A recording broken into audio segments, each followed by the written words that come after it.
নমস্কার বন্ধুরা, বং সুপর্ণা কিচেনে আপনাদের সকলকে স্বাগত। তো বাড়িতে কিভাবে ধাবা স্টাইলের খুব টেস্টি এগ তড়কা বানাবেন আজকে আমি আপনাদের সেটাই দেখাবো। এটা খেতে খুবই টেস্টি হয়। এটা আপনারা রুমালি রুটি, পরোটা, নান যে কোনো কিছুর সঙ্গে সার্ভ করতে পারেন।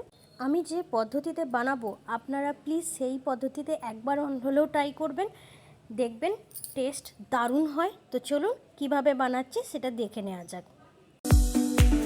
আমি যে আজকে তরকাটা বানাবো তার জন্য আমি মুগ কড়াই নিয়ে নিয়েছি, সবুজ মুগ কড়াই। এটা দোকানে গিয়ে বললেই হবে তরকার ডাল, বা মুগ কড়াই বললে এরকম ডাল দিয়ে দেবে। আমি আজকে শুধু একটা ডাল দিয়েই তরকাটা বানাবো। আপনারা ইচ্ছা হলে ছোলার ডাল বা রাজমা যে কোনো কিছু ইউজ করতে পারেন এর সঙ্গে। তো আমি আগে থেকে ডাল সেদ্ধ করে নিয়েছি, এটা শুধু দেখিয়ে দিচ্ছি যে আমি কোন ডাল দিয়ে বানাচ্ছি বলে। সেই ডালটা আমি 3-4 ঘন্টা আগে থেকে ভিজিয়ে রেখেছিলাম এবং প্রেসার কুকারে লবণ আর হলুদ দিয়ে সেদ্ধ করে রেখেছি। তো চলুন কেমন বাদবাকি জিনিস কেমন করে বানাচ্ছি দেখিয়ে দিচ্ছি। আমি গ্যাসে কড়া বসিয়ে দিয়েছি, তো আমি ডিমটা আগে ভেজে নেব।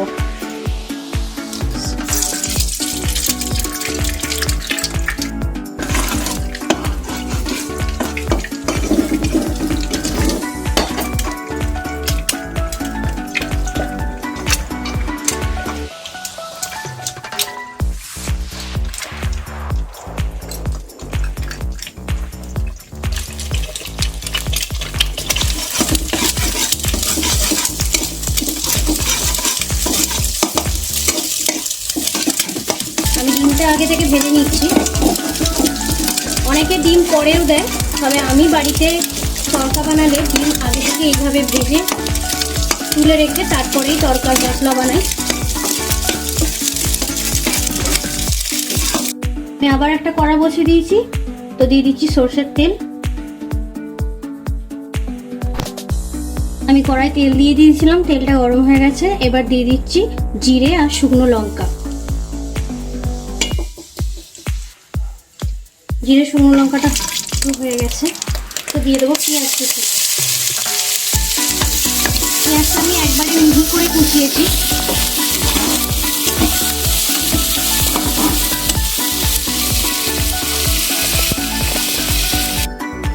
পেঁয়াজটা আমার বেশ লাল লাল করে ভাজা হয়ে গেছে। আমি এই পর্যায়ে দিয়ে দেবো আদা রসুন বাটা।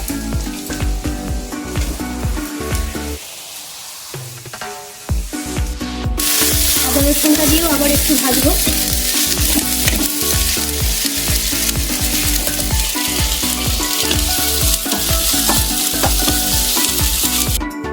এটা আমার ভালো ভাজা ভাজা হয়ে গেছে, আদা রসুনটাও একসঙ্গে। এবার আমি দিয়ে দেবো টমেটো কুচি।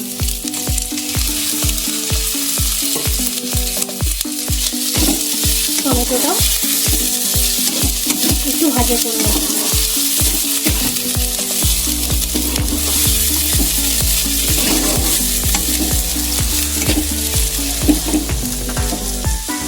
গ্যাসের দামটা এই সময় একটু কমিয়ে রাখবেন, বাড়াবেন না। বেশি বাড়িয়ে রাখলে তলায় লেগে গেলে পুড়ে যাওয়ার আশঙ্কা থাকে, আর সেটা স্বাদটা একদমই ভালো লাগবে না।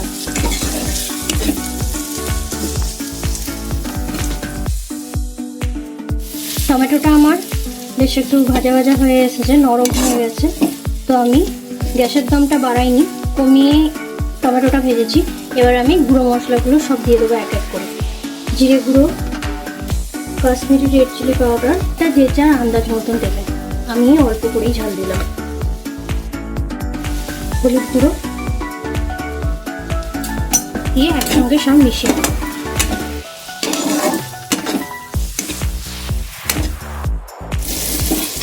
আমি এগুলো সব একসঙ্গে মিশিয়ে নিয়েছি। নিয়ে আমি 30 সেকেন্ডের জন্য এটা একটু ঢাকা দিয়ে দেবো, তাতে করে আমার মশলাটা সুন্দর সেদ্ধও হয়ে যাবে আর তার থেকে তেল ছেড়েও যাবে। আমার 30 সেকেন্ড হয়ে গেছে। তো দেখুন আমার মশলাটা থেকে সুন্দর তেল ছাড়তে শুরু করে দিয়েছে। তো আমি এই সময় গ্যাসের দমটা হালকা করে বাড়িয়ে দিয়ে ডালটা দিয়ে দেবো। টেস্টের ব্যালেন্সের জন্য আমি একটু হালকা চিনি দিচ্ছি, আপনারা দিতে ইচ্ছা করলে দেবেন। এটা চিনিটা স্বাদটা ঠিকঠাক রাখার জন্য। তো আমি এবার ডালটা দিয়ে দিচ্ছি। ডালটা আমি নুন দিয়ে সেদ্ধ করে রেখেছিলাম আর অল্প একটু হলুদ দিয়ে।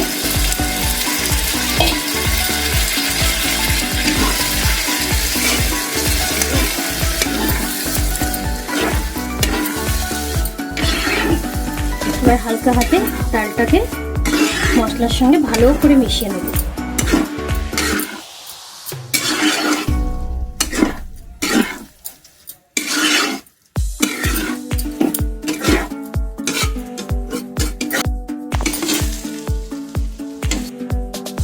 আমি ডালটার সঙ্গে একটু কষিয়ে নিয়েছি।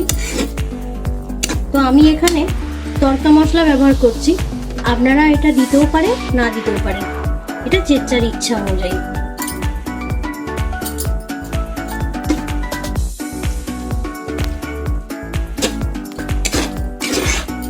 এবার আমি ডিমগুলোও দিয়ে দেবো। আমি ডিমগুলোও দিয়ে দিলাম। আবার একটু নাড়াচাড়া করে নিয়ে এবার আমি জল দিয়ে দেবো। বিভিন্নজন বিভিন্নভাবে তড়কা বানায়, আমি এইভাবেই বানাই আমার মতন করে। অবশ্যই আপনারা বাড়িতে একবার বানাবেন, খেতে খুবই সুস্বাদু হয়, একদম ধাবা স্টাইলে।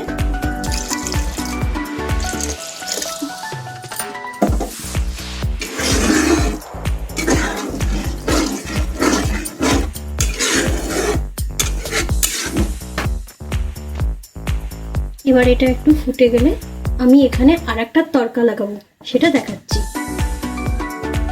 তো আমি তড়কাটাতে আরেকটা তড়কা লাগাবো, সেটা দেখিয়ে দিই কি কি দিচ্ছি। প্রথমে দিয়ে দেবো 1 চামচ ঘি, এটা আমার ঘরের ঘি।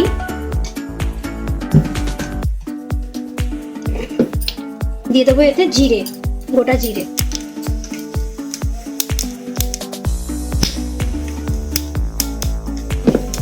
গ্যাসের দমটা একবারে কমিয়ে দিচ্ছি। এবার এতে দিয়ে দিচ্ছি একটু কাশ্মীরি লঙ্কার গুঁড়ো।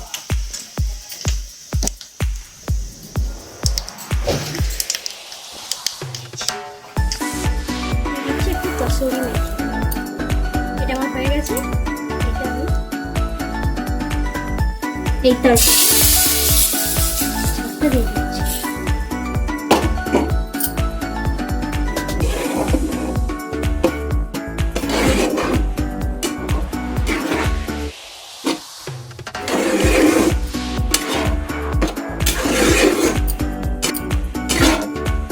আমার তড়কা হয়ে গেল। তো আমি প্লেটে সার্ভ করে আপনাদেরকে দেখাচ্ছি। আমার তড়কা রেডি অ্যান্ড সার্ভ। তো এইভাবে অবশ্যই বাড়িতে একবার তড়কা বানাবেন, খুবই টেস্টি হয়, সবাই খুব প্রশংসা করবে। আর হ্যাঁ, আমার লবণ ও ধনে গুঁড়ো দেওয়ার ভিডিওটা একটু কাট হয়ে গেছে, তার জন্য আমি ক্ষমা চেয়ে নিচ্ছি। আমার ভিডিওগুলো আপনাদের কেমন লাগছে সেটা কমেন্ট করে জানাবেন, আর লাইক করবেন, কমেন্ট করবেন, শেয়ার করবেন, আর খুব ভালো লাগলে সাবস্ক্রাইব করে পাশে থাকার অনুরোধ রইল। ধন্যবাদ।